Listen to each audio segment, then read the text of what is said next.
Okay, तो previous videos में हमने आपके क्वेश्चन नंबर 1 से 25 तक बात किया था। हमारे लाइव क्लास यूट्यूब में कुछ प्रॉब्लम हो जाने की वजह से हम उसके आगे कनेक्ट नहीं हो पा रहे हैं आपसे लाइव, तो इसीलिए ये वाली क्लासेज आपको रिकॉर्डेड मिलेंगी। ठीक है, एक एक क्वेश्चंस को देखते जाएंगे, उसका आंसर क्या होगा उसके बेसिस पे समझते जाएंगे और एक एक क्वेश्चन को सॉल्व करने की कोशिश करेंगे। ठीक, तो जो हमारे क्वेश्चंस हैं, हमने इसमें इस सेक्शन में हम अपने रिसर्च मेथोडोलॉजी के इंपॉर्टेंट सेक्शंस के बारे में बात कर रहे हैं। एक एक चीजों को समझते जाएंगे, देखते जाएंगे। तो अभी तक हमने क्वेश्चन नंबर 1 से 25 तक कर लिया है। अब हम 26 के आगे कंटिन्यू करेंगे एक एक क्वेश्चंस को। तो एक एक क्वेश्चंस पे आते जाएंगे। हमारा क्वेश्चन क्या कह रहा है, one of the essential characteristics of research is, आपके रिसर्च का सबसे आवश्यक विशेषता क्या है? उसमें रेप्लिकेबिलिटी होनी चाहिए, पुनरावृत्तता होनी चाहिए, जर्नलाइजेबिलिटी होनी चाहिए, सामान्यीकरण होना चाहिए, यूजेबिलिटी होनी चाहिए, उसमें उपयोगिता होनी चाहिए, या नन ऑफ द अबव। वैसे देखी जाए तो ये तीनों चीजें होनी चाहिए, लेकिन जब आप मल्टीपल चॉइस क्वेश्चंस की बात करते हो, जो ऑप्शन आपका सबसे सुटेबल रहेगा, जो ऑप्शन आपका सबसे सही रहेगा, सबसे क्लोज रहेगा, आप उसी की तरफ जाओगे। तो रेप्लिकेबिलिटी का सिंपल सा मतलब होता है, पुनरावृत्तता का मतलब होता है कि आपका डेटा वही है, आप उस पर सेम रूल्स लगा रहे हो, सेम डेटा लगा रहे हो, सॉरी सेम टेक्निक्स लगा रहे हो, and you are getting the consistent result, और आप उससे उससे आपको एक कंसिस्टेंट रिजल्ट मिलता जा रहा है। तो आप ये कह सकते हैं कि उसमें हमारी रेप्लिकेबिलिटी। तो अगर हम तीनों में देखें, तो जो सबसे सुटेबल ऑप्शन हमारा है, जिसको हम कह सकते हैं कि सबसे एसेंशियल कैरेक्टरिस्टिक्स है, सबसे आवश्यक कैरेक्टरिस्टिक्स है, दैट इज योर रेप्लिकेबिलिटी। तो in this case replicability will be the correct answer. आपके रिसर्च में पुनरावृत्तता होनी चाहिए, आपके रिसर्च में रेप्लिकेबिलिटी होनी चाहिए, उससे आपसे ये कह सकते हैं कि रिसर्च में हमारी रेप्लिकेबिलिटी है। तो हमारे रिसर्च के लिए एक एसेंशियल कैरेक्टरिस्टिक्स चाहिए। The depth of any research can be जज बाई। अब आपको किसी भी रिसर्च के डेप्थ के बारे में जानना है, आपको किसी भी रिसर्च के बिल्कुल इन डेप्थ एनालिसिस करनी है, इन डिटेल्ड एनालिसिस करनी है। आपको किसी भी रिसर्च की इन डिटेल्ड एनालिसिस करनी है, तो आप कैसे करोगे? किन चीजों को टारगेट करोगे, किन चीजों को देखोगे? आप टाइटल देखोगे, तो टाइटल से तो आप उसके एरिया के बारे में पता चलेगा कि आप जिस टाइटल को देख रहे हो उसका एरिया किस तरफ जा रहा है।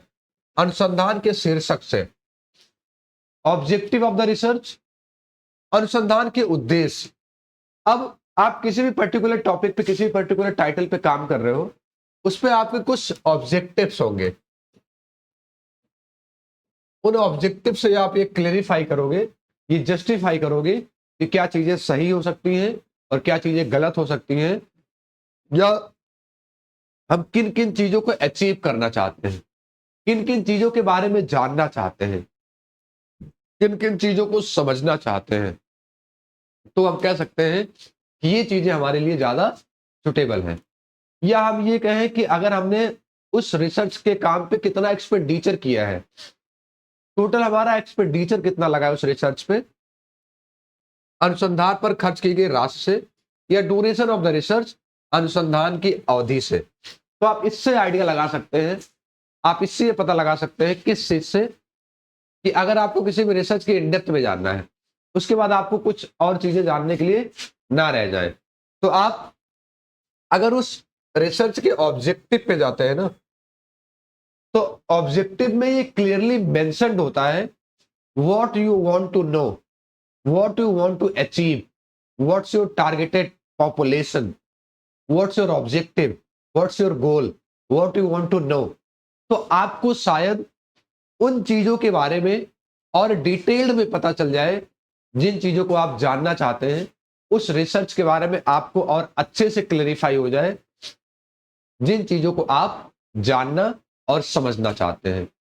तो एक एक चीजें आपको क्लेरिफाई होते जाएंगी कि आपको टाइटल से उसके बारे में ज्यादा सही पता चलेगा, ऑब्जेक्टिव से पता चलेगा, कितना एक्सपेंडिचर किया उससे पता चलेगा, या ड्यूरेशन से। तो in this case your option B, that is objective. अगर आप किसी भी रिसर्च की बात करते हो और आप उसके ऑब्जेक्टिव को रिलेट करते हो, उसके ऑब्जेक्टिव से एनालिसिस करते हो, तो आप उस रिसर्च के बारे में और अच्छे से जान और समझ सकते हो। तो इस तरीके से इस क्वेश्चन का जो करेक्ट आंसर है आपका, that will be B, objective of the research. उस अनुसंधान के उद्देश्यों से अगर आपने इसका पता लगा लिया तो आप किसी भी चीज के बारे में पता लगा सकते हैं, किसी भी चीज की एनालिसिस कर सकते हैं। आपको उन चीजों के बारे में और अच्छे से जानकारी हो जाएगी और अच्छे से आप चीजों को समझ पाएंगे, जान पाएंगे, एनालिसिस कर पाएंगे, उसके बारे में आपको इन डेप्थ एनालिसिस मिल जाएगी। तो सबसे सुटेबल जो हमारा ऑप्शन है, that is our option B, objective of the research. Which of the following statement is true about theory? Theory के बारे में कौन सा स्टेटमेंट सही है? इसका मतलब बाकी जो 3 स्टेटमेंट है वो गलत है, आपका एक स्टेटमेंट है जो वो सही है। तो मतलब 3 स्टेटमेंट गलत है और एक स्टेटमेंट सही है। सॉरी, इसमें आपके 3 ही स्टेटमेंट है, तो कोई 2 स्टेटमेंट गलत है और कोई एक स्टेटमेंट सही है। क्या कह रहा है? It explain phenomena in simpler manner, it explain how and the why question, it can be well defined. आप यहां पे वेल डिफाइन कर सकते हो।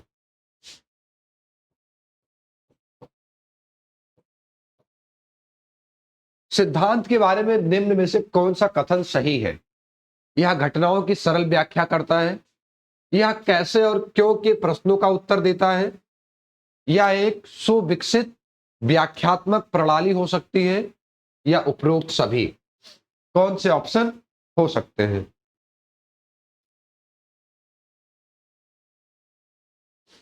या इसमें आप डी ऑप्शन एक और ले लीजिए, ऑल ऑफ द एबव, तब थोड़ा क्वेश्चन ये और करेक्ट हो जाएगा। अभी वैसे सारे ऑप्शन सही लग रहे हैं। तो इस केस में जब आपको लगे कि आपके तीनों ऑप्शन सही हैं, तो आपको ये समझ जाना चाहिए कि कहीं ना कुछ चीजें मिसिंग है, जिससे हमको ऐड ऑन करने की जरूरत है। आप अगर हिंदी में आएंगे तो यहाँ पे आपको दिख जाएगा उपरोक्त सभी, तो थोड़ा सा आपका टाइपोग्राफिकल एरर है। तो रिसर्च सॉरी आपकी जो थियरीज होती हैं वो किसी भी फेनोमेना को सिंपल मैनर में एक्सप्लेन करती हैं। वो ये बताती हैं कि चीजें कैसे और क्या और कहां चीजें वेल डिफाइंड होती हैं। इसलिए इसमें आपका जो करेक्ट आंसर है, that will be the D, all of the above. तो हमारे क्वेश्चंस के अकॉर्डिंग ये सारे ऑप्शंस हमारे सही हैं। रिसर्च किसी भी फेनोमेना को सिंपल मैनर में एक्सप्लेन करता है, वो ये बताता है कि चीजें क्या और कैसे हो रही हैं, चीजें वेल डिफाइंड होती हैं। इसलिए all of the above is the correct answer in this case. The research is always, research हमेशा क्या हो सकता है? अनुसंधान सदियों होता है, वेरीफाइंग द ओल्ड नॉलेज, ये आपके पुराने ज्ञान की पुष्टि करने वाला होता है। एक्सप्लोरिंग न्यू नॉलेज, नए ज्ञान की खोज करने वाला होता है। Filling the gaps between the knowledge, ज्ञान के बीच की खाई को भरने वाला होता है। या उपरोक्त सभी, ऑल ऑफ द एबव क्या हो सकता है? रिसर्च। तो जब हम रिसर्च के बारे में बात करते हैं, किन्हीं चीजों को समझते हैं, तो जो हमारे करेक्ट आंसर रहेंगे उन्हीं के बेसिस पे हम ये बता सकते हैं इन सारों में कि हमारे रिसर्च में हमेशा क्या होता है। तो एक एक ऑप्शन पे आते हैं। वेरीफाइंग द ओल्ड नॉलेज, बिल्कुल जो हमारी पुरानी नॉलेज है उसको हमको वेरीफाई करना होता है, पुष्टि करने वाला होता है। जब भी हम रिसर्च करते हैं तो कुछ ना कुछ नई चीजें एक्सप्लोर करते हैं, हमको उससे कुछ ना कुछ नई नॉलेज जरूर मिलती है। तो it also exploring the new knowledge, filling the gaps between the knowledge. अब हम रिसर्च कर रहे हैं तो हमारे सामने कुछ ना कुछ गैप्स आएंगे, कुछ ना कुछ रिसर्च गैप निकल के आएंगे। उन गैप्स को फिल करने का काम भी हमारा रिसर्च करता है। क्योंकि जब हम रिसर्च करते हैं तो सबसे पहले हमारे दिमाग में आता है कि ये चीजें हो चुकी हैं और किन चीजों पे हमको काम करना है, तो उसी को हम रिसर्च गैप कहते हैं। तो जो हमारा गैप निकल के आता है, उस गैप को हम फिल करना चाहते हैं। डी हमारा आता है ऑल ऑफ द एबव। इसका मतलब इसमें जो हमारा डी ऑप्शन है, जिसके बेसिस पे हम ये कह सकते हैं कि इसमें हमारे सारे पॉइंट सही हैं, तो all of the above is the correct answer. ये हमारे ओल्ड नॉलेज को वेरीफाई भी करता है, ये हमारे नॉलेज को और एक्सप्लोर करता है, ये हमारे गैप्स को और फिल करने का काम करता है। इसलिए in this case all of the above is the correct answer. तो your answer D will be the correct option. आपका जो आंसर डी है दैट इज उपरोक्त सभी, उपरोक्त सभी will be the correct answer in this case. ठीक है, चलिए नेक्स्ट पे आते हैं। The feasibility of research study generally depends upon. किसी शोध अध्ययन की व्यवहार्यता, फिजिबिलिटी, वो कितना फिजिबल है, आप ये कह सकते हैं वो कितना सुटेबल है, कहां पे ज्यादा सही एप्लीकेबल होगा, किस पे डिपेंड करता है ये? कॉस्ट फैक्टर पे, उसकी लागत कितनी आती है उस पे डिपेंड करता है। Time required to conduct research, शोध करने में लगने वाला समय कितना लग रहा है आपका। स्किल ऑफ द रिसर्चर, जो रिसर्चर ये सब काम कर रहा है उसकी स्किल्स क्या है, उसके बारे में क्या चीजें निकल के आ रही है। तो स्किल्स ऑफ द रिसर्चर, शोधकर्ता के कौशल पर, या ऑल ऑफ द एबव, या इनमें से सभी। तो कौन सी चीजें हैं जो आपके रिसर्च के फिजिबिलिटी पे, सुटेबिलिटी पे ज्यादा सुटेबल है, किन किन चीजों पे डिपेंड करता है कि आपकी रिसर्च की स्टडी कैसी होगी। कॉस्ट तो होता ही है, आपको उस रिसर्च को करने में आपका कितना टाइम लग रहा है, टाइम कितना रिक्वायर्ड है उस रिसर्च को कंडक्ट करने में। रिसर्चर्स की स्किल कैसी है, शोधकर्ता के कौशल पे भी डिपेंड करता है।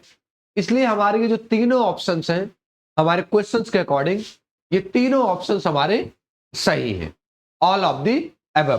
तो जब भी आप रिसर्च करने जाएंगे या जब भी आप रिसर्च के बारे में बात करेंगे, तो आप ये जरूर देखेंगे कि आपका इस पे कितना कॉस्ट इनकर्ड हो रहा है। मिनिमम कॉस्ट हो रहा है, मैक्सिमम कॉस्ट हो रहा है, मॉडरेट कॉस्ट हो रहा है।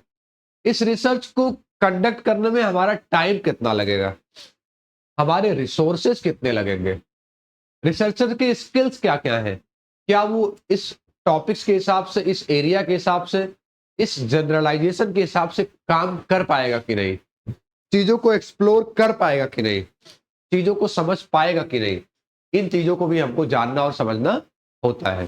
तो कहीं ना कहीं ये सारे फैक्टर्स हमारे लिए, जब हमको रिसर्च को देखना होता है, तो ये सारे फैक्टर्स हमारे एक इंपॉर्टेंट रोल प्ले करने का काम करते हैं। तो इसलिए in this case your answer D will be the correct option. इस केस में जो आपका आंसर डी है, उपरोक्त सभी, जब भी आप रिसर्च की व्यवहार्यता की बात करते हो तो कहीं ना कहीं ये सारे ऑप्शंस आपके सामने निकल के आते हैं। एन एम्पिरिसिस्ट बिलीव्स दैट, एक अनुभववादी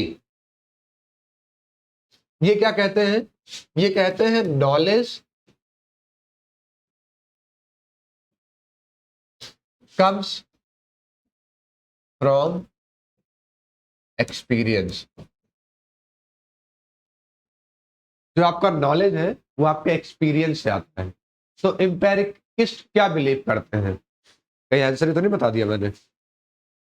natural science method should not be applied to social science research, प्राकृतिक विज्ञान की विधियां सामाजिक विज्ञान में लागू नहीं की जानी चाहिए। Social science methods can not be applied in natural science, सामाजिक विज्ञान की विधियां प्राकृतिक विज्ञान में लागू नहीं की जा सकती। Knowledge is acquired through our sensory perception, ज्ञान हमारी इंद्रियों के माध्यम से प्राप्त होता है, या नन ऑफ द अबव, या उपरोक्त में से कोई नहीं। तो जो आपका इंपेरिकिस्ट है या इंपेरिसिज्म है, वो किस पे बिलीव करता है? वो ये कहता है, जहां पे नॉलेज आ रहा है, वो ये कहता है कि knowledge is acquired through our sensory perceptions. क्योंकि मैंने आपको ये लाइन पहले ही क्लियर कर दिया था कि नॉलेज कम्स फ्रॉम एक्सपीरियंस, ये इसका मतलब इंपेरिसिज्म होता है। इसका मतलब एम्पेरिसिज्म होता है कि जो नॉलेज है वो आपका एक्सपीरियंस से आता है। Knowledge is acquired through our sensory perceptions. ज्ञान हमारी इंद्रियों के माध्यम से प्राप्त होता है। तो जो सबसे सुटेबल है, जो जिसपे एम्पेरिसिज्म का सबसे ज्यादा फोकस होता है, जिसपे एम्पेरिसिज्म पे सबसे ज्यादा बात की जाती है, तो वो है कि नॉलेज आपका एक्सपीरियंस से आता है। नॉलेज जो है आप उसको अपने सेंसरी परसेप्शन से एक्वायर करते हो। तो इसलिए इस केस में जो आपका करेक्ट आंसर है, that will be your option C. Answer C will be the correct option in this case. The experimental study is based on. जब आप एक्सपेरिमेंटल स्टडी की बात करते हो तो आप उसको after conducting experiment, after conducting experiment come to the final conclusion. आप एक्सपेरिमेंट करने के बाद ही इस पॉइंट पे आएंगे कि आपका फाइनल कंक्लूजन क्या है। What is your final conclusion? आप ये चीजें एक्सपेरिमेंट करने के बाद ही नजर आएंगे। तो ये आपका लॉ ऑफ सिंगल वेरिएबल की बात करता है, मैनिपुलेशंस की बात करता है, ए और डी दोनों की बात करता है, या नन ऑफ दी एबव की बात करता है। जब आप प्रायोगिक अध्ययन, एक्सपेरिमेंटल स्टडीज की बात करते हो, जिस पे आधारित होता है ये, तो इसमें जो आपके चर हैं वो एकल चर के नियम पे होता है। आप इसमें कुछ मैनिपुलेशंस कर सकते हो, बिल्कुल। आप अपने वेरिएबल को, इसमें जो एक्सपेरिमेंटल होता है, इसमें एक आपका होता है कंट्रोल्ड वेरिएबल, इसको आप कंट्रोल कर सकते हो। एक आपका होता है अनकंट्रोल्ड वेरिएबल, दूसरा तो बिल्कुल भी आपके कंट्रोल्ड में नहीं होता है, जिसको आप कहते हो डिपेंडेंट वेरिएबल, और एक को आप कहते हो इंडिपेंडेंट वेरिएबल। तो जब भी आप एक्सपेरिमेंट की बात करते हो तो वहां पे आप मैनिपुलेशन से रिलेटेड चीजें तो डील कर ही सकते हो। मैनिपुलेशन से रिलेटेड चीजों के बारे में तो बात ऑटोमेटिकली कर सकते हो। तो ये सिंगल वेरिएबल का लॉ होता है।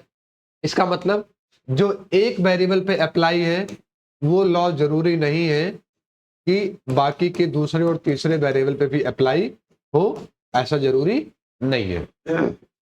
और इसमें मैनिपुलेशन सबसे ज्यादा होता है, मोर फोकस टूवर्ड। अगर हमारे डिजायर्ड बेसिस पे हमारा रिजल्ट नहीं आ रहा है, जो हमने सोचा है, अगर उसके बेसिस पे हमारा रिजल्ट नहीं आ रहा है, तो हम ये कह सकते हैं कि हम अपने डेटा को मैनिपुलेट कर सकते हैं। तो इसमें जो हमारा सबसे सुटेबल ऑप्शन है, that is option C. Answer C will be the correct option in this case, क्योंकि एक्सपेरिमेंटल रिसर्च में मैनिपुलेशंस, वेरिएबल को कंट्रोल करने की कैपेबिलिटी, ये सारी चीजें सबसे ज्यादा होती हैं। You can control your variable. आपके अगर डिजायर्ड रिजल्ट नहीं आ रहे हैं तो उसी के बेसिस पे अपने रिजल्ट्स को मैनिपुलेट भी कर सकते हो। What is the position held by positivist as far acquiring knowledge is concerned? ज्ञान प्राप्ति के संदर्भ में एक प्रत्यक्षवादी का दृष्टिकोण क्या होता है? A general positive attitude towards research. वो जब भी रिसर्च करना चाहेगा उसका एटीट्यूड हमेशा पॉजिटिव रहेगा। अनुसंधान के प्रति सामान्य सकारात्मक दृष्टिकोण रखना। सेकेंड पॉइंट क्या कह रहा है? Scientific research should be based on value free empirical observation. वैज्ञानिक अनुसंधान मूल मुक्त, अनुभवजन्य अवलोकन पर आधारित होना चाहिए। Exact knowledge can be acquired from society. समाज से सटीक ज्ञान प्राप्त किया जा सकता है, या नन ऑफ द अबव, या उपरोक्त में से कोई नहीं। तो जब आप बात करते हो एक पॉजिटिविस्ट की, जो नॉलेज की बात करता है, जो किस तरीके से किस पोजीशंस पे आके अपने नॉलेज को एक्वायर करने की बात करता है, वो किन चीजों पे टारगेट कर सकता है, किन चीजों को डील कर सकता है, तो अगर आप सारे ऑप्शंस को ध्यान से पढ़ते जाएंगे तो आपको क्या समझ में आएगा कि रिसर्चर का पॉजिटिव एटीट्यूड होना चाहिए, साइंटिफिक रिसर्च होना चाहिए, वैल्यू फ्री होनी चाहिए, इंपेरिकल ऑब्जर्वेशंस होने चाहिए, एग्जैक्ट क्या नॉलेज हमने सोसाइटी से एक्वायर किया है उसके बारे में हमको बात करना चाहिए, या नन ऑफ द अबव। तो इन चारों में जो सबसे सुटेबल ऑप्शन हमारा है, जो सबसे साइंटिफिक ऑप्शन हमारा है, that is B. Scientific research should be based on value free और एम्पेरिकल ऑब्जर्वेशन। वैज्ञानिक अनुसंधान मूल मुक्त अनुभवजन्य अवलोकन पर आधारित होना चाहिए। तो इस केस में जो सबसे सुटेबल और सबसे करेक्ट ऑप्शन हमारा है, that is our option B, that is scientific research should be based on value free empirical observations. तो more correct option will be your option B, correct answer will be option B. जब आप positivist के बारे में बात करते हैं तो वो किस तरीके से अपने नॉलेज को एक्वायर करता है, कहां से किन चीजों को रिलेट करता है, उसको समझने की जब बात करते हैं तो वहां पे हम पॉजिटिविस्ट के बारे में बात करते हैं। The approach which is based on the assumption that social science, social phenomena can be explained by observing cause and effect। ये तो बहुत इजी क्वेश्चन हो गया है, ध्यान से देखिएगा और जवाब दीजिएगा। वह दृष्टिकोण जो यह मान्यता रखता है कि सामाजिक घटनाओं को कारण और प्रभाव के माध्यम से समझाया जा सकता है, उसे हम क्या कहते हैं? पॉजिटिविज्म, प्रत्यक्षवाद, इंटरप्रेटिविज्म, व्याख्यात्मक दृष्टिकोण, क्वालिटेटिव, गुणात्मक दृष्टिकोण, नन ऑफ द अबव, उपरोक्त में से कोई नहीं। कौन सा आंसर आपका सही और सुटेबल हो सकता है?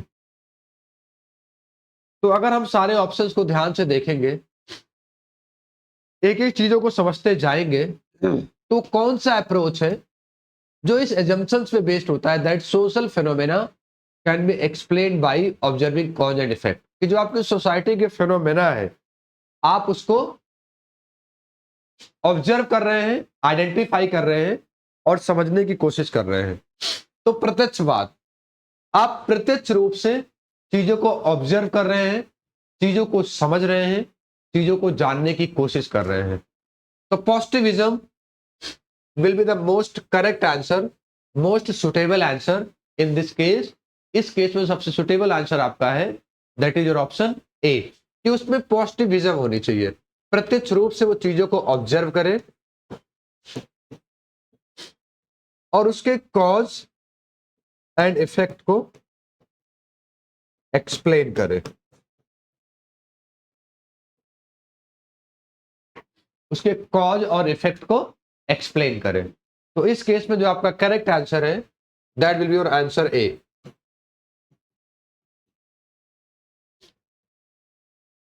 N ontological question is usually about, जो आपको ऑन्टोलॉजिकल क्वेश्चन है वो बेसिकली किसके बारे में बात करता है, वो बेसिकली किससे रिलेटेड होता है।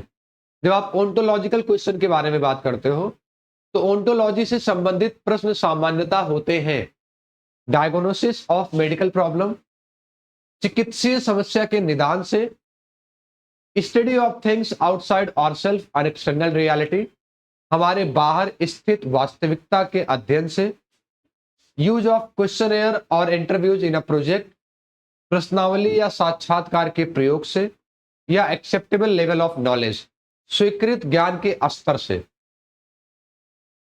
क्या चीजें सबसे सुटेबल हो सकती हैं हमारे क्वेश्चंस के बेसिस से, इस पे हमारा मेन टारगेट हो सकता है।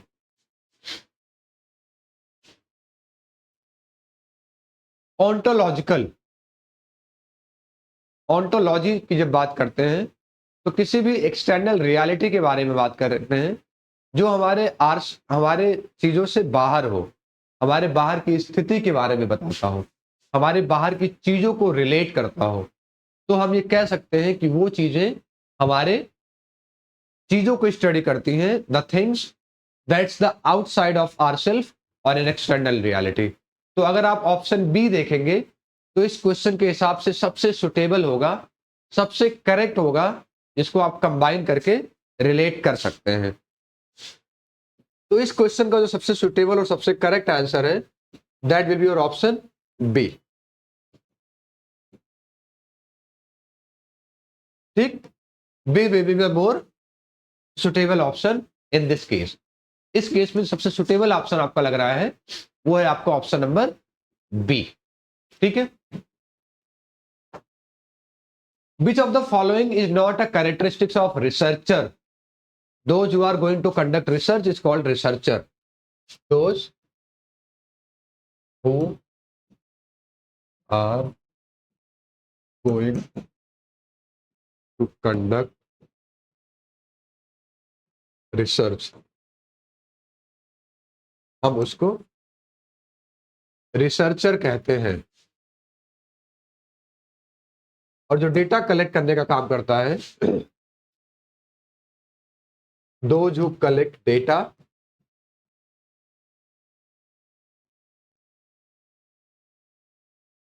उसको हम इन्यूमरेटर्स कहते हैं। Those who collect data are called enumerators. तो एक रिसर्चर के लिए इसमें से कौन सा कैरेक्टरिस्टिक्स नहीं हो सकता है? इंडस्ट्रियस और परसिस्टेंट, मेहनती और दृढ़ निश्चयी होना चाहिए, स्पेशलिस्ट रेदर देन जनरलिस्ट, विशेषज्ञ होना चाहिए सामान्यवादी नहीं, ऑब्जेक्टिव होना चाहिए, वस्तुनिष्ठ होना चाहिए, not versatile in his interest and even in native field. वो अपने चीजों को लेके वर्सेटाइल नहीं होना चाहिए, अपने विषय या क्षेत्र में विविध रुचि ना रखता हो। तो जब आपका रिसर्च में इंटरेस्ट ही नहीं है आपके अपने रिसर्च एरिया में, तो आप रिसर्चर तो हो ही नहीं सकते। सबसे पहले आपका should interest in specific area. सबसे मेन चीज है कि आप जिस भी फील्ड पे एनालिसिस कर रहे हो, जिस भी फील्ड के बारे में स्टडी करने जा रहे हो, उस फील्ड के बारे में सबसे पहले आपको कुछ अपना इंटरेस्ट होना चाहिए, आपको उससे कुछ बेसिक नॉलेज होनी चाहिए। तो इस केस में जो करेक्ट आंसर है कि कौन सा कैरेक्टरिस्टिक्स नहीं है, तो वो ऑप्शन डी होगा। तो इस केस में जो आपका करेक्ट आंसर है that will be your option D. That simply means not versatile in his interest and even his native field. अपने विषय या क्षेत्र में विविध रुचि ना रखता हो। तो जब आप रुचि ही नहीं रखेंगे तो आपकी रुचि थोड़ी रिसर्च के समय क्रिएट की जाएगी। यहाँ पे आपका रिसर्च में आपका इंटरेस्ट डेवलप नहीं किया जाएगा। आपको खुद से चीजों को समझना होगा, देखना होगा और जानना होगा कि क्या चीजें हमारे लिए सही हैं, क्या चीजें हमारे लिए गलत हैं, चीजों को कैसे रिलेट कर सकते हैं, चीजों को कैसे देख सकते हैं, क्या चीजें हमारे फेवर में हो सकती हैं और क्या चीजें हमारे फेवर में नहीं हो सकती हैं। उसी के बेसिस पे भी देख सकते हैं, समझ सकते हैं और जान सकते हैं। तो इस क्वेश्चन का जो सबसे करेक्ट आंसर हमारा जो मैंने आपको बोला that is option D. An important practical issue to consider while designing a research project is. किसी शोध परियोजना को डिजाइन करते समय विचार करने वाला एक व्यवहारिक पहलू है एन इंटरेस्टिंग थ्योरेटिकल पर्सपेक्टिव, एक रोचक सैद्धांतिक दृष्टिकोण, a clear knowledge of researchers own ability. जो शोध करता है उसकी अपनी क्षमता का स्पष्ट ज्ञान होना चाहिए, availability of time and other resource, समय और अन्य संसाधनों की उपलब्धता होनी चाहिए, नन ऑफ द अबव, उपरोक्त में से कभी कोई नहीं। Practical issue consider while designing a research project. जब आप रिसर्च प्रोजेक्ट डिजाइन करते हैं तो आपके सामने क्या प्रैक्टिकल इश्यूज निकल के आते हैं, किन चीजों के बारे में आप बात करते हैं जब आप उसके एनालिसिस की बात करते हैं, चीजों को समझने और जानने की बात करते हैं। इंटरेस्टिंग थ्योरेटिकल पर्सपेक्टिव्स बिल्कुल भी नहीं। अ क्लियर नॉलेज ये तो आपको ध्यान में रखना ही होता है। आपके पास कितनी टाइम की अवेलेबिलिटी है और जो रिसोर्सेज है वो रिसोर्सेज आपको कितने अवेलेबल है। तो availability of time and other resources, इसकी ज्यादा सुटेबिलिटी होनी चाहिए। अगर आप किसी रिसर्च प्रोजेक्ट को डिजाइन कर रहे हैं तो आपको ये देखना चाहिए कि आप जो रिसर्च प्रोजेक्ट डिजाइन कर रहे हैं उसमें कितना टाइम पीरियड है, कितने टाइम पीरियड में हमको ये टास्क कंप्लीट करना है। और अगर हमने टास्क लिया है कि हमको 6 महीने में कंप्लीट करना है तो क्या रिसोर्सेज हमारे पास अवेलेबल है कि नहीं, रिसोर्सेज अवेलेबल और नॉट।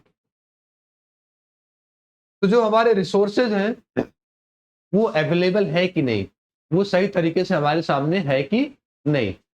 तो इसमें जो हमारा सबसे सुटेबल और सबसे करेक्ट आंसर है दैट विल योर ऑप्शन सी।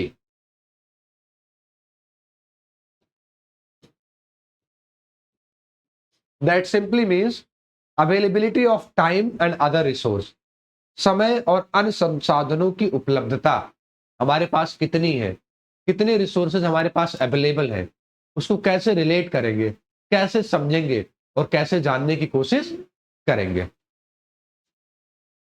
तो सी करेक्ट आंसर होगा। अब आपके रिसर्च का जो दो मेन अप्रोचेज हैं, two main approaches of research, अनुसंधान के दो मुख्य दृष्टिकोण हैं, क्वांटिटेटिव एंड क्वालिटेटिव, मात्रात्मक और गुणात्मक, field work laboratory research, field work और प्रयोगशाला अनुसंधान, थ्योरेटिकल एंड अप्लाइड रिसर्च, सैद्धांतिक और अनुप्रयुक्त अनुसंधान, एक्सपेरिमेंटल एंड हिस्टोरिकल रिसर्च, प्रायोगिक और ऐतिहासिक अनुसंधान। कौन सा सबसे सुटेबल और सबसे करेक्ट हो सकता है आपके क्वेश्चंस के हिसाब से?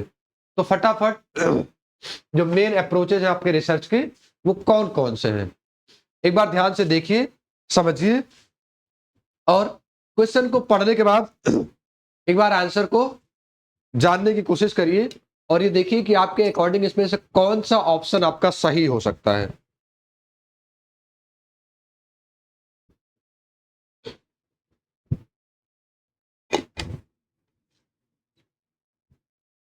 कौन सा ऑप्शन है जो हमारे लिए ज्यादा सुटेबल हो सकता है। जो सबसे मेन अप्रोचेज है हमारे रिसर्च के वो हमारे क्वांटिटेटिव है और क्वालिटेटिव है। जब क्वांटिटेटिव की बात करते हैं तो ये क्वांटिटी की बात करता है, नंबर की बात करता है और ये क्वांटिफिएबल होते हैं, जिन चीजों को आप नंबर में चीजों में कर पाए, लेकिन it can not be quantify. लेकिन आप इसको क्वांटिफाई नहीं कर सकते, आप इसको नंबर में नहीं दे सकते, लाइक ऑनेस्टी, इंटेलिजेंसी, ब्यूटी। ठीक, आप इसको you can not give them numbers, you simply give them orders और एनालिसिस के बेसिस पे आप कर सकते हैं। तो आपके जो मेन अप्रोचेज है रिसर्च के that is simply your quantitative and qualitative. तो इस क्वेश्चन का जो करेक्ट आंसर है that is simply A. The two main approaches of research are quantitative and qualitative, मात्रात्मक और गुणात्मक। इसमें मात्रा की बात होती है, इसमें गुण की बात होती है। The research that aims at gaining in depth exploration of facts and phenomena, ऐसा रिसर्च जिसको सिर्फ आप इसलिए करते हो ताकि आपको इस टॉपिक की डेप्थ इंफॉर्मेशन हो जाए, ताकि आपको इस टॉपिक की डेप्थ या कह सकते हैं in depth in detail information हो जाए। वह अनुसंधान जो तथ्यों और घटनाओं की गहराई से खोज करता है, अप्लाइड रिसर्च, अनुप्रयुक्त अनुसंधान, फंडामेंटल रिसर्च, मूलभूत अनुसंधान, क्वालिटेटिव रिसर्च, गुणात्मक अनुसंधान, या क्वांटिटेटिव रिसर्च या मात्रात्मक। क्या चीजें आप करते हो कि आप उसके बारे में थोड़ी सी नॉलेज लेना चाहते हो। इन डेप्थ एक्सप्लोरेशंस, तो जो सबसे सुटेबल है in depth exploration of facts and phenomena, उस फैक्ट और फेनोमेना के बारे में हम इन डेप्थ चीजें जानना चाहते हैं, तो सबसे करेक्ट आंसर हमारा है इसमें that is C, qualitative research will be the most correct option. ठीक है, तो इसमें जो हमारा करेक्ट आंसर है that will be our option C 39 का।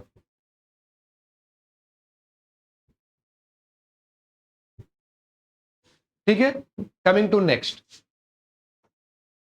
विच of the following statement is correct. अब हमारा कौन सा स्टेटमेंट सही है, निम्न में से कौन सा कथन सही है। Quantitative research emphasizes measurement and analysis of causal relationship, मात्रात्मक अनुसंधान कारणात्मक संबंधों के मापन और विश्लेषण पर बल देता है। Qualitative research emphasizes the process and meaning, गुणात्मक अनुसंधान प्रक्रियाओं और अर्थों पर बल देता है। Both A and B, none of the above. इसमें से कौन सा ऑप्शन आपके लिए ज्यादा सुटेबल और ज्यादा करेक्ट लग रहा है। ये मेजरमेंट पे और कैजुअल रिलेशन की बात करता है, ये प्रोसेस पे और मीनिंग की बात करता है। तो आपका यहाँ पे ऑप्शन ए और बी दोनों सही है। The most pertinent option that is correct, that is your option C. Both A and B will be the correct answer in this case. इस केस में जो आपका करेक्ट आंसर है that will be the C.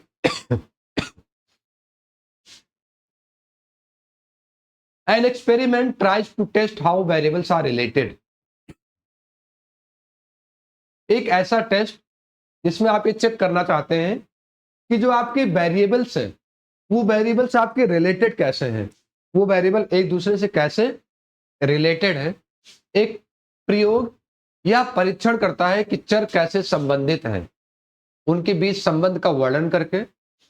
Manipulating one variable and observing its effect on other, एक चर में परिवर्तन करके और दूसरे पर उसका प्रभाव देखकर। कीपिंग ऑल वेरिएबल कांस्टेंट, सभी चरों को स्थिर रखकर।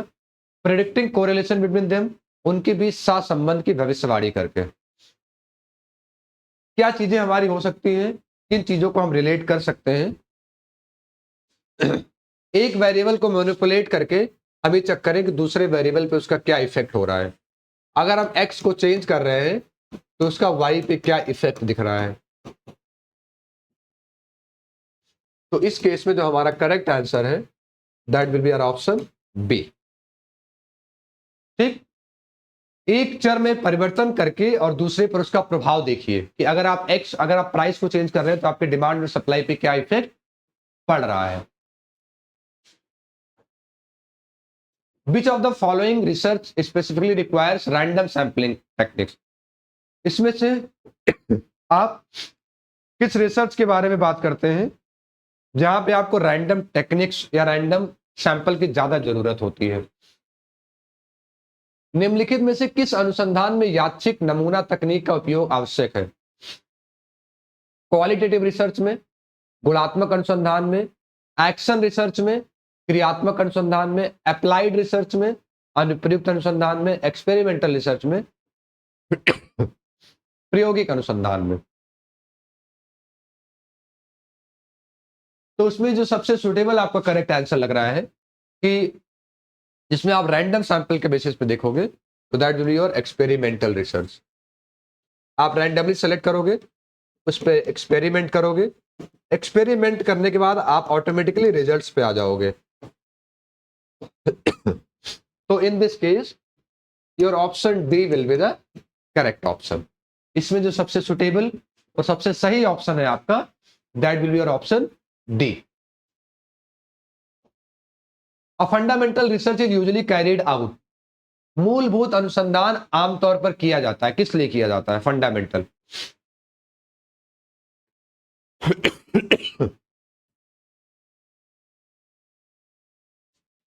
जो आपका फंडामेंटल और प्योर रिसर्च होता है वो एक जैसा होता है। एक आपका होता है अप्लाइड रिसर्च। आपके एप्स पे हमने पूरे टाइप्स ऑफ रिसर्च की एक पूरी डिटेल्ड क्लास ले रखी है। तो अगर अभी तक आपने एलयू अपडेट का कोर्स परचेज नहीं किया है तो दिवाली ऑफर में आप ये कोर्स परचेज कर लीजिए, कूपन कोड लगा के दिवाली 30। अभी आपको सारे कोर्सेज पे 30% का डिस्काउंट मिल रहा है। तो आप अभी भी अपने कोर्स को परचेज कर लीजिए और अपने एग्जाम्स को अच्छी तरीके से प्रिपेयर कर सकते हैं। तो जब आप प्योर और फंडामेंटल रिसर्च की बात करते हैं तो सिंपली आप यहाँ नॉलेज एक्वायर करना चाहते हैं, एक्वायर नॉलेज। लेकिन जब आप अप्लाइड की बात करते हैं तो सॉल्व प्रैक्टिकल प्रॉब्लम्स। तो आप अपने प्रैक्टिकल प्रॉब्लम्स को सॉल्व करना चाहते हैं। तो इस केस में जो सबसे सुटेबल ऑप्शन है to generalize about human behaviour, आप उसके बारे में एक्सप्लोर कर रहे हैं, आप उसके बारे में जानना चाह रहे हैं, your answer B will be the correct option. मानव व्यवहार के सामान्यीकरण प्राप्त करने हेतु evaluation research is concern with, आप इवेल्युएट कर रहे हो, आप उसका इवेल्युएशन कर रहे हो, आप उसका एनालिसिस कर रहे हो, आप उसका टेस्ट ले रहे हो। किस लिए ले रहे हो? Judging the effectiveness of programme, किसी कार्यक्रम का योजना की प्रभावशीलता का आकलन करने से। Establishing cause and effect relationship, कारण प्रभाव संबंध स्थापित करने से रिलेटेड है। फॉर्मिंग न्यू थियरीज, नए सिद्धांतों के निर्माण से। आइडेंटिफाइंग कोरिलेशंस, सहसंबंधों की पहचान करने से। तो आपने क्या किया, एक ट्रेनिंग प्रोग्राम चलाया और इस ट्रेनिंग प्रोग्राम में आप एक इवेल्युएशन किया कि आपने चेक किया बिफोर ट्रेनिंग लोगों की क्या स्किल्स थे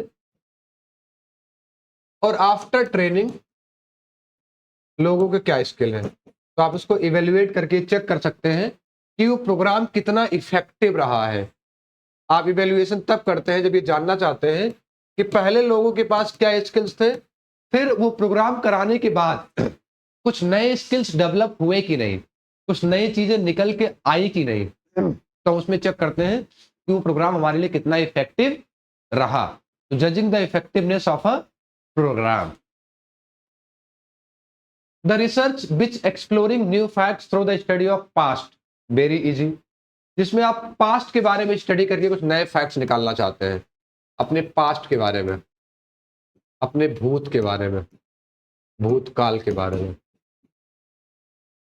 वह अनुसंधान जो अतीत के अध्ययन के माध्यम से नए तथ्यों की खोज करता है। फिलोसफिकल, दार्शनिक। हिस्टोरिकल, ऐतिहासिक। मैथोलॉजिकल, पौराणिक। कंटेंट, विषय वस्तु। तो historical, that is related to history. History क्या बताता है? About past, about past event, जो हमारी पास्ट की इवेंट होती है उन सारे चीजों के बारे में ये काम करने का काम करता है। इस केस में जो आपका जो करेक्ट आंसर है that will be your answer B. तो answer B will be the correct answer, that is historical research. The scientific method can be used, scientific methods का यूज आप कहां कर सकते हैं?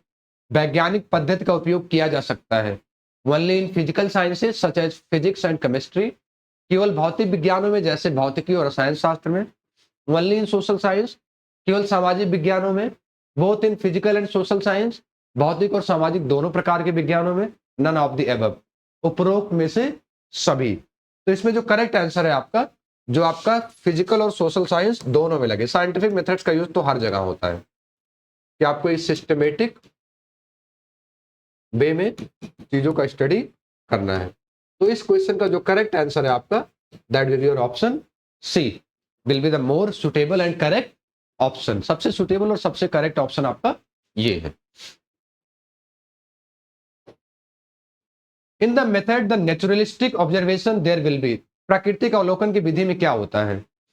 Observe behaviour as it naturally occur, स्वाभाविक रूप से उत्पन्न होने वाले अनियमित व्यवहार का निरीक्षण।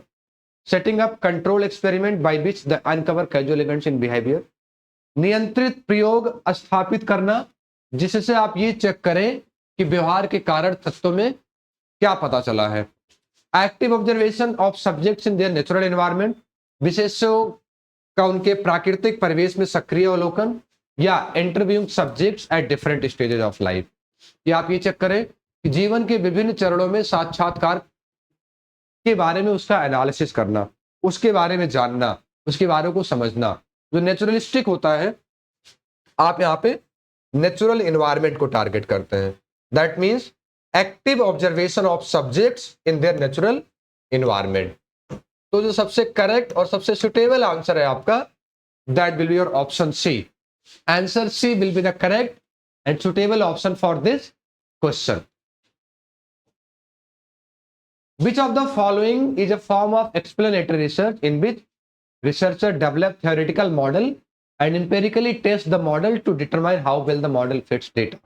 सबसे पहले आप चीजों को एक्सप्लेनेटरी रिसर्च में रखते हो, उसका थ्योरेटिकल और एम्पेरिकल डिटर्मिनेशंस करते हो।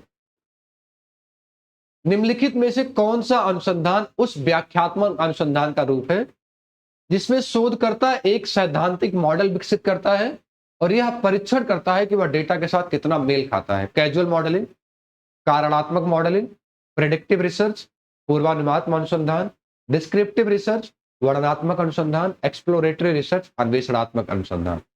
किसके बारे में आप बात करेंगे? क्या चीजें होंगी जिसको आप देखेंगे और समझेंगे? तो इस केस में जो आपका करेक्ट आंसर है that will be your option A, casual modelling, कारणात्मक मॉडलिंग। आप उसके चीजों को एक्सप्लोर करेंगे, थ्योरेटिकल बैकग्राउंड चेक करेंगे, इंपेरिकली जानना चाहेंगे, तो कहीं ना कहीं आप उसका कैजुअल मॉडलिंग देखना चाह रहे हैं। ये आपके क्वेश्चंस हैं, आप किसको किससे मैच करोगे? आपके ऑप्शन ए में है एक्सपेरिमेंटल, ऑप्शन बी है हिस्टोरिकल, ऑप्शन सी है केस स्टडी, ऑप्शन डी है इथनोग्राफी, ऑप्शन ई है बी इंट्यूटिव। ठीक, चार ही ऑप्शन है आपके, क्रिटिसिज्म, कंट्रोल, इंटेंसिव, इंट्यूटिव। कौन सा ऑप्शन किसके साथ जाएगा? आपके चार ही ऑप्शन हैं, उधर थोड़ा मिसटाइप हो गया है। Experimental, historical, case study, ethnography, control, criticism, extensive, interpretative. तो इस केस में जो आपका सबसे सुटेबल और सबसे करेक्ट आंसर है that will be your option D, means experimental का मेल होगा आपके सेकंड के साथ, दैट इज कंट्रोल। बी का होगा फर्स्ट के साथ, सी का होगा फोर्थ के साथ और डी का होगा थर्ड के साथ। तो इस केस में जो आपका करेक्ट आंसर है that will be your correct option is this. इस तरीके से आपकी क्रोनोलॉजी होगी, इस तरीके से अरेंज किया जाएगा और ये आपका करेक्ट आंसर होगा बिल्कुल आमने सामने। तो इस केस में जो करेक्ट आंसर है आपका that will be your option D, most suitable and most correct answer will be the option D. चलिए लास्ट पे आते हैं, the important prerequisites of research in science, social science and humanities. विज्ञान, सामाजिक विज्ञान और मानविक में अनुसंधान के लिए आवश्यक पूर्व शर्तें कौन सी हैं? कौन कौन सी ऐसी शर्तें हैं जो बहुत जरूरी हैं, बहुत एसेंशियल हैं हमारा, चाहे साइंस हो,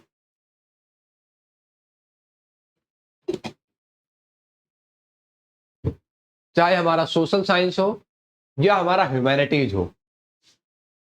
हमारे पास लैबोरेटरीज की स्किल्स, रिकॉर्ड्स, सुपरवाइजर और टॉपिक्स।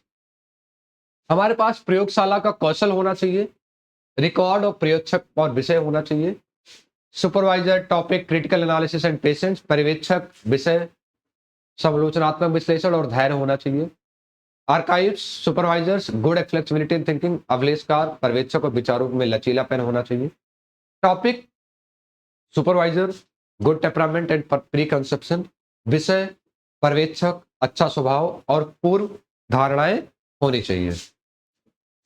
तो चाहे हमारा साइंस हो या सोशल साइंस हो या ह्यूमैनिटीज हो, कौन सी ऐसी चीज है जो हर जगह रिक्वायर्ड है, जो सारे में हमारे लिए इंपॉर्टेंट है, सारे में हमारे लिए कहीं ना कहीं इंपॉर्टेंट रोल प्ले करता है? तो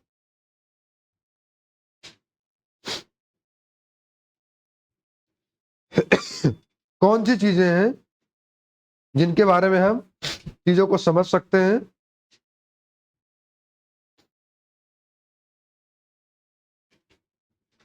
जिनके बारे में जानना होगा, समझना होगा और देखना होगा कि किन पे हम किन चीज के बारे में स्टडी कर रहे हैं, किन चीजों को जानना चाह रहे हैं, किन चीजों को समझना चाह रहे हैं, जिसके बेसिस पे हम ये कह सकते हैं कि हमारे सामने क्या प्रॉब्लम निकल के आ सकती हैं।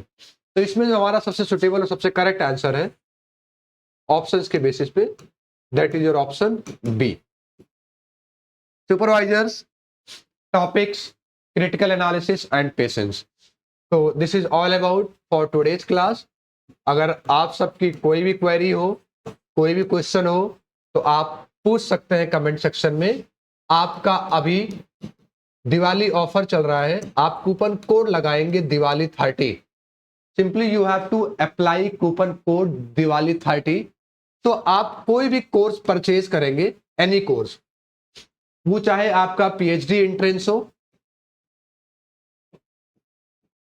ठीक, वो चाहे आपका पीएचडी एंट्रेंस हो, जो कि अभी आपके पास अराउंड 30 to 45 डेज है, और हमारे ऐप्स पे प्रॉपर तरीके से पहले टॉपिक्स और फिर मल्टीपल चॉइस क्वेश्चन को समझाया गया है। वो चाहे आपके सेमेस्टर एग्जाम हो, जो कि आपके नवंबर और दिसंबर महीने में होंगे, सारे कोर्सेज पे ये दिवाली 30 का कूपन कोड अवेलेबल है। हमारा ऐप डाउनलोड करिए, एलयू अपडेट, और अपने रिस्पेक्टिव कोर्सेज को परचेज करिए और अपनी प्रिपरेशंस को स्टार्ट करिए। Thank you very much for today's. मिलते हैं नेक्स्ट क्लास में, तब तक के लिए thank you very much for joining us. ठीक, मिलते हैं नेक्स्ट क्लास में।